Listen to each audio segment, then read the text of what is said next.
রাত্রে সবসময় একই রকম ক্লান্তি, তখন কিন্তু আমরা সন্দেহ করব যে সেই মানুষটির শরীরে কোনো রোগ ঢুকেছে। একটা মানুষ যদি আসে শুধু সন্ধ্যেবেলার দিকে ফ্যাটিক হচ্ছে বা ক্লান্ত লাগছে, আমি ভাববো নিউরোলজিক প্রবলেম। আরেকটি মানুষ যদি বলে আমার সারাদিন একইভাবে ক্লান্ত লাগছে, তখন আমরা ভাববো যে মানুষটির কি অ্যানিমিয়া হয়েছে, মানুষটির কি ডায়াবেটিস হয়েছে, মানুষটির কি থাইরয়েডের রোগ হয়েছে, নাকি মানুষটির আরও অন্যান্য কোনো রোগ হয়েছে। নমস্কার দর্শক বন্ধুরা, ইমেজ বেঙ্গল হেলথ কেয়ার অনুষ্ঠানে আমি সাথী রয়েছি আপনাদের সঙ্গে। আর আজকে আমরা এসেছি সোনারপুর অ্যাপোলো হসপিটালে।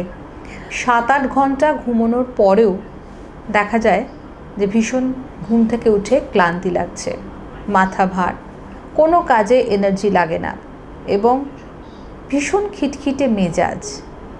পর্যাপ্ত ঘুমের পরেও এইরকম সমস্যা হচ্ছে কেন? এটা কি কোনো শারীরিক সমস্যা, না এর পিছনে লুকিয়ে থাকতে পারে কোনো মানসিক সমস্যার ইঙ্গিত? কিন্তু আমরা প্রত্যেকেই তো চাই যে ঘুম থেকে উঠে সুন্দরভাবে একটা সকাল শুরু করতে, সমস্ত কাজকে সঠিকভাবে একদম নৈপুণ্যের সাথে পূরণ করতে। কিন্তু এরকম যদি হয় তাহলে পুরো দিনটাই তো আমার মাটি। কি করব? আজকে সেই বিষয় নিয়ে কথা বলতে আমরা পেয়েছি আমাদের মধ্যে বিশিষ্ট চিকিৎসক, ইন্টারনাল মেডিসিন ডক্টর শান্ত শুভ্র চ্যাটার্জিকে। স্যার নমস্কার।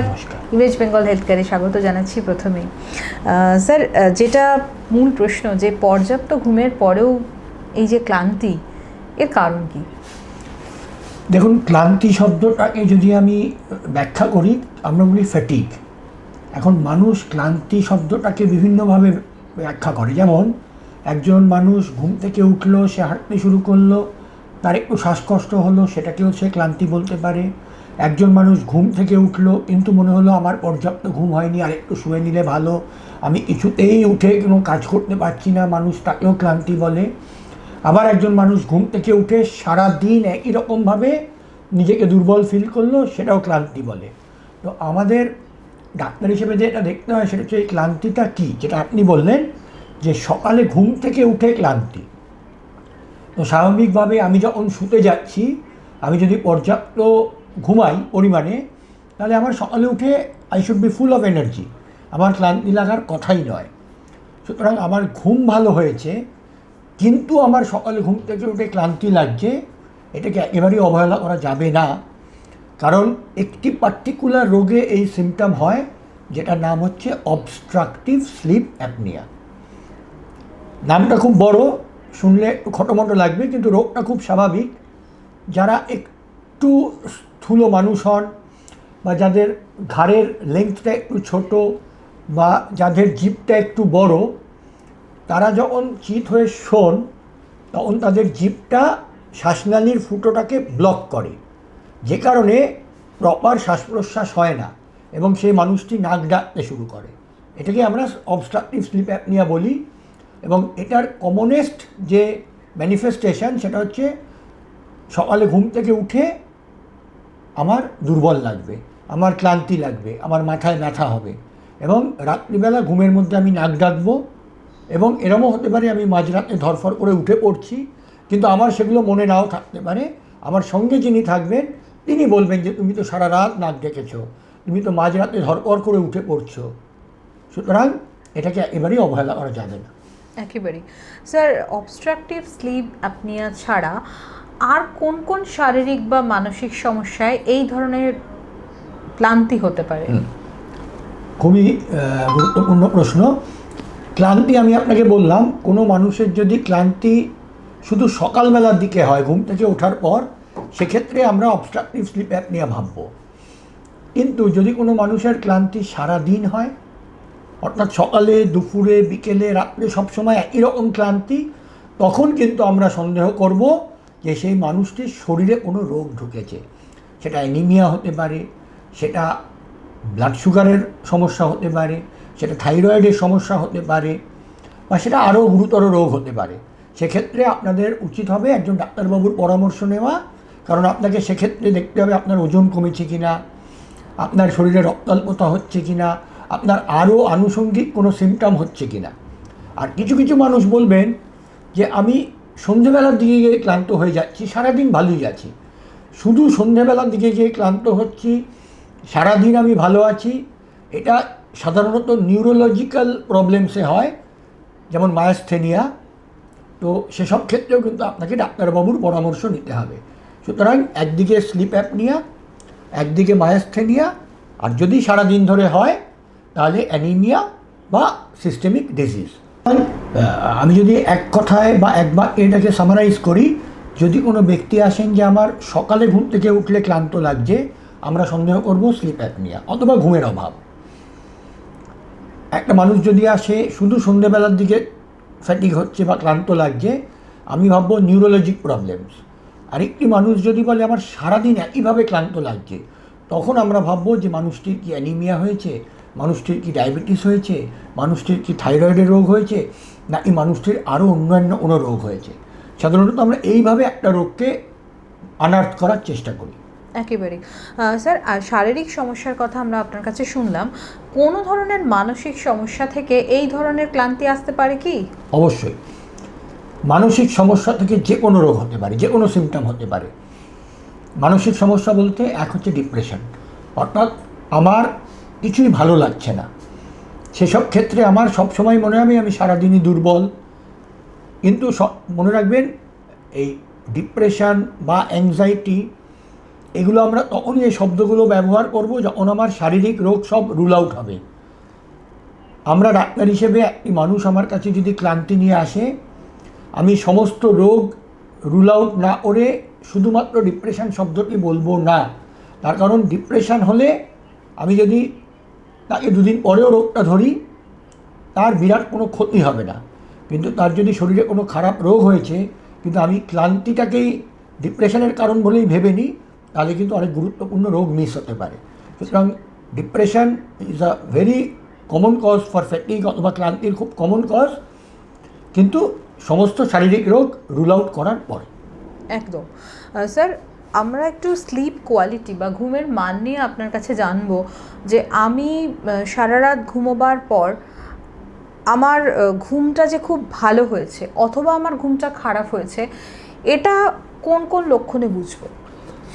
এটা খুব ভালো প্রশ্ন। ঘুমের ব্যাপারে যেটা বলার, আমরা সাধারণত যেটা আমাদের ঘুম নিয়ে কনসেপ্ট, যে আমি দুপুরে 2 ঘন্টা ঘুমিয়ে নেবো, রাতে 4-5 ঘন্টা ঘুমিয়ে নেবো, ব্যাস তাহলে আমি ভালো থাকবো না। ঘুমের কিছু স্টেজ আছে, র্যাপিড আই মুভমেন্ট স্টেজ, নন র্যাপিড আই মুভমেন্ট স্টেজ। তো নিয়ম হচ্ছে আমি যখন শুতে যাব, আমি এই প্রত্যেকটা স্টেজের মধ্যে দিয়ে আমার অটোমেটিক্যালি আমি পাস করব, এবং এই পুরো স্টেজ পাস যদি আমি করি তবেই আমার ঘুমটা কমপ্লিট হবে। এবং সাধারণত 8 থেকে 9 ঘন্টা এক টানা ঘুমোতে হবে তার জন্য। অর্থাৎ ফ্র্যাগমেন্টেড স্লিপ হলে হবে না। অর্থাৎ দুপুরে আমি 2 ঘন্টা ঘুমালাম, সন্ধ্যেবেলা আমি 6 ঘন্টা, এখানে কিন্তু 6 আর 2 8 হলো না। আপনি দুপুরে ঘুমোবেন না, কোনো ডে টাইম ন্যাপস নেবেন না, সারাদিন আপনি কাজ করুন, যা ইচ্ছা করুন। রাত্রিবেলা একটু তাড়াতাড়ি ডিনার করবেন, 8:30টার মধ্যে, 10টা থেকে 10:30টার মধ্যে বেডে যাবেন, এবং 10টা থেকে আপনাকে 8 থেকে 9 ঘন্টা, অ্যাটলিস্ট 8 ঘন্টা যদি আপনি ঘুমোতে পারেন, আপনি সকালে উঠে বুঝতে পারবেন, যখন আপনি সকালে উঠবেন আপনার মধ্যে কোনো ক্লান্তি থাকবে না, বারবার হাই উঠবে না, সকালে ঘুম থেকে উঠে মাথা ধরে থাকবে না বা মাথা ব্যথা করবে না, এবং আপনার মুড খুব ভালো থাকবে। আপনার মনে হবে আমি একটু কাজ করি, আমি একটু এক্সারসাইজ করি। অর্থাৎ আপনি যদি মনে খুব আনন্দ থাকে, বুঝবেন আপনার ঘুম ভালো হয়েছে। আর আপনি যদি ঘুম থেকে উঠে মনে হয় না আমার প্রচণ্ড হাই উঠছে, আরেকটু শুয়ে নিই, মনটা ভালো লাগছে না, নিজের প্রিয়জনের সঙ্গে একটু খারাপ ব্যবহার করে ফেলেন, বুঝবেন আপনার ঘুম ভালো হয়নি, যে কারণে আপনি এই ভুলগুলো করে ফেলছেন। খুব সুন্দর একটা পয়েন্ট আপনি বললেন স্যার, যে আমরা তো শুধু ভাবি যে আমরা ঘুমোচ্ছি, কিন্তু এই যে বললেন ফ্র্যাগমেন্টেড স্লিপের কথা, অর্থাৎ ভাঙা ভাঙা ঘুম, এবং তার পাশাপাশি যে আমরা কয়েকটা স্টেজের মধ্যে দিয়ে যদি যাই তবেই যে আমাদের ঘুমটা ভালো হয়েছে, সেটা বোধহয় আমরা অনেকেই কিন্তু জানি না। এরকমও অনেকে হয় যে আমরা মাঝরাতে উঠে পড়লাম, আবার ধরুন কিছুটা সময় জেগে রইলাম, আবার ঘুমিয়ে পড়লাম, এরকম হয়। তাহলে আমরা ধরে নিতে পারি যে সেই ঘুমটা আমার পরিপূর্ণ ঘুম হচ্ছে না। এবং এই ঘুমের স্লিপ হাইজিন যদি আপনার ভালো না হয়, তখনই আপনার স্লিপিং পিল ডিপেন্ডেন্স বাড়বে। এই যে এত বেশি ঘুমের ওষুধ মানুষ ব্যবহার করছে, তার একটা বড় কারণ হলো তার স্লিপ হাইজিন খুব খারাপ। অর্থাৎ স্লিপ হাইজিন বলতে আমরা বুঝাই যে এক, ডে টাইমে ঘুমাবেন না, রাতে টানা ঘুমাবেন। দ্বিতীয়, সন্ধ্যে 6টার পর চা বা কফি খাবেন না। তৃতীয়ত, রাত 8টা বেজে গেলে টিভি মোবাইল বন্ধ করে দেবেন। কেন এটা আমরা বলি? যে আমাদের ব্রেনে একটা হরমোন তৈরি হয় মেলাটোনিন বলে, যে হরমোনটা আমাদের ঘুমোতে সাহায্য করে। আমি যদি অতিরিক্ত পরিমাণে লাইটের দিকে তাকাই বা অতিরিক্ত আওয়াজ শুনি, তখন ব্রেনের সেই মেলাটোনিন হরমোনটা সিক্রিশন হবে না, আমার ঘুম আসবে না। তারপরে আমাকে ডিনারটা একটু আগে করতে হবে। সন্ধ্যে 6টা-7টার পর ঘরের আলোগুলোকে একটু ডিম করে দিতে হবে এবং রাত্রে 8:30টার মধ্যে ডিনার কমপ্লিট করে যদি আমি একটু 1 ঘন্টা পরে একটু বাড়ির ছাদে হাঁটি বা বাড়ির প্রিয়জনের সঙ্গে একটু বসে গল্প করি, আপনার ঘুম আসতে বাধ্য। যে ঘুমের পিলের ওপর ডিপেন্ডেন্ট, সে যদি এই প্র্যাকটিসটা শুরু করে 1 সপ্তাহ 2 সপ্তাহ তার অসুবিধা হবে, কিন্তু এটা গ্যারান্টেড যে একটা সময় এসে সে দেখবে একদিন হট করে ঘুমিয়ে পড়েছে, তার ঘুমের ওষুধ লাগলোই না।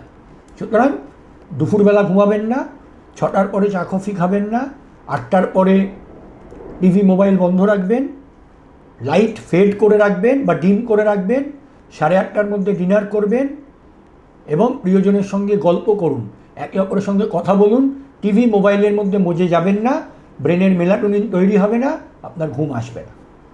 একদম শেষ প্রশ্ন স্যার, যে আমরা আজকে যেটা নিয়ে আলোচনা করছি যে সকালে ঘুম থেকে উঠে ক্লান্তি, সেই সমস্যার সাথে আর কোন কোন লক্ষণ দেখা দিলে একজন ব্যক্তির চিকিৎসকের পরামর্শ গ্রহণ করা প্রয়োজন? অবশ্যই যে কোনো মানুষের, আমরা আমাদের মেডিকেল টার্মসে বলি রেড ফ্ল্যাগ সাইন্স। অর্থাৎ একই সিমটম দুটো মানুষ বললেন, একজন বললেন আমার অম্বল হচ্ছে, আরেকজনও বললেন আমার অম্বল হচ্ছে, কিন্তু একজনের বেরোলো ক্যান্সার আর একজনের কোনো রোগী নেই। তো ঠিক তেমনি ক্লান্তির ব্যাপারেও তাই, একই মানুষ ক্লান্তি বলছেন, আরেকজনও ক্লান্তি বলছেন, কিন্তু একজনের একটা কিছু খারাপ রোগ বেরোলো, আরেকজনের কিচ্ছু নেই। সুতরাং আমরা সবসময় বলি, যদি কোনো সিমটম আপনার ডে টু ডে লাইফকে এফেক্ট করে, এক, যদি কোনো সিমটম শুরু হওয়ার পরে আপনার ওজন কমে যায়, কতটা কমে যাবে? যদি 3 মাসে আপনার ওজন 5% আর যদি 6 মাসে আপনার ওজন 10% কমে যায়, অথবা যদি আপনি লক্ষ্য করেন যে আপনার হাতের চেটো ফ্যাকাশে হয়ে যাচ্ছে বা পায়ের চেটো ফ্যাকাশে হয়ে যাচ্ছে বা 2 পা চললেই শ্বাসকষ্ট হচ্ছে, 3, এই সমস্যাগুলো হলে আপনাকে অবশ্যই একজন ডাক্তারবাবুর পরামর্শ নিতে হবে। সুতরাং প্রধান যেটা মনে রাখবেন, যে কোনো সিমটম যেটা আপনার কোয়ালিটি অফ লাইফকে এফেক্ট করছে, যে কোনো সিমটম যেটার সঙ্গে আপনার ওয়েট লস হচ্ছে, যে কোনো সিমটম যেখানে আপনার দিনের পর দিন সিমটমটা বাড়ছে ডে বাই ডে, বুঝবেন যে না, আমার কিছু একটা সমস্যা হয়েছে। এটাকে ডিপ্রেশন বলে, এটাকে অ্যাংজাইটি বলে চেপে রাখবেন না, একজন ডাক্তারবাবুর পরামর্শ নেবেন। এগুলো আমরা বলি red flag signs. Thank you sir, thank you very much. একটু আর একটা জিনিস জানবো যে এই যে ভালো ঘুমের কথা আপনি বললেন, এরকম কোনো খাবার আছে যে খাবারগুলো আমরা সেবন করলে বা রাত্রেবেলা কোনো খাবার অ্যাভয়েড করলে আমাদের ঘুমের ওপরে ডিরেক্টলি কোনো প্রভাব পড়বে না? দেখুন, খাবার ব্যাপারে আমরা যেটা বলি ব্যালেন্স ডায়েট। এবার আমরা আরেকটা জিনিসও ভুল করি, আমরা দিনের বেলা হয়তো যতটা না খাই, আমরা রাত্রিবেলা অনেক বেশি খেয়ে ফেলি। আমরা এইভাবেই বড় হয়েছি। খাবার ক্ষেত্রে আমরা যেটা বলি, সকালে ঘুম থেকে উঠে হেভি মিল করুন, ব্রেকফাস্ট, লাঞ্চও আপনি হেভি করতে পারেন, কিন্তু ডিনার একদম স্বল্প পরিমাণ করবেন। এবং খুব ভারী খাবার ইন দ্য সেন্স, আপনাকে আপনার খাবারের মধ্যে আপনি যদি রাইস খান, অল্প রাইস, আপনি যদি রুটি খান, একটা রুটি, আপনি রান্নায় একটু তেল কম ব্যবহার করবেন।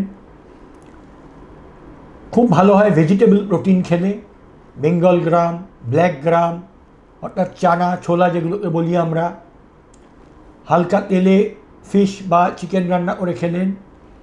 এবং রাত্রিবেলা যেটা অ্যাভয়েড করবেন সেটা হচ্ছে অ্যালকোহল শুড বি অ্যাভয়েডেড।